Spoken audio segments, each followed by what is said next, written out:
right, so that's all set. Now, for each piece that I'm going to be bringing into this background, I am going to start working on those. So let's see. I'm going to go to my picture up here that says full moon. This is the first one I'll work on. To remove the background for this one, it's going to be really easy since we have like a light moon against a really dark sky. All I'm going to have to do is at the bottom, click remove background. And it is gone. I have my selection tool selected, so all I have to do now is click on the object, which is the moon, and drag it into this. So that's all set. I can resize this again if I wanted it to be bigger or smaller. I could resize it by clicking Control T, which means transform. And this is where I can transform the size. So if I want a small moon, I can make it like this. And if I want a big moon, I can make it larger. I can also move the placement as well. So I think I want my moon right here. And then I can click check mark or enter. So that's all set. Now I'm gonna start working on my penguins. So for this mom penguin, I am just gonna remove the background. What that did is it got rid of the background, but it kind of left this weird section here in her beak. So there's a few ways that I can deal with this, but the easiest way that we're gonna just be doing it in terms of keeping this simple and making sure everybody can stay on the same page is I'm just gonna use the eraser tool. That's in my toolbar to the left. I'm gonna click the eraser tool. At the top here, I can see the size, so I can switch up the size of my eraser tool if I want to. I can also switch the hardness, which means that the edge of the eraser tool, if it's gonna be like perfectly pointed or if I'm letting it fade out a little bit, if that makes sense.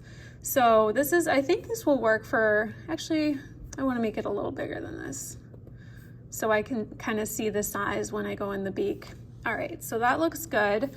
I'm going to hit Control plus in order to make the image larger, and then I can scroll up. This will just make it a little more exact for me. I'm just gonna erase this inside area here. Oops, and I didn't like how I did it a little too much here, so I click Control Z to undo, and I just try again. What happens if I reduce the hardness? I'll just go here. It'll just be a little bit more forgiving. I'm gonna zoom in more, and I'm actually going to make the size a bit smaller as well. And I don't know if you guys can see, probably not, but this just makes the edge a little bit more blurred and forgiving, so. Okay, so that's gonna be perfectly fine for me. So I'll just zoom back out. Now I'm still on my eraser tool, so I wanna make sure that I actually go back to the selection tool, which is always your top tool on your toolbar. And I'm gonna just take this penguin and I'm going to drag her into the untitled, which is where I'm dragging everything.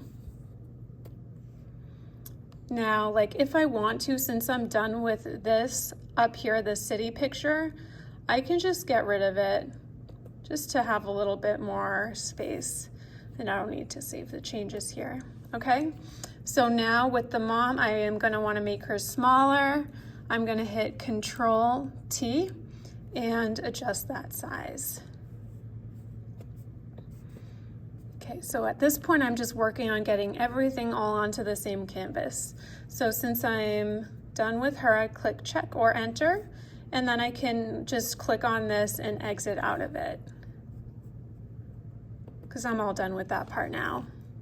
Now I'm gonna do the same thing for my little penguin. I can click remove background. Now for this one, look how horribly it removed the background. I'm gonna click Control Z to undo, And something that might actually help me is changing the size with the crop tool. So the crop tool is on my left here in the toolbar, and I'm just gonna crop it down to make it a little, I guess, less confusing for Photoshop to remove the background.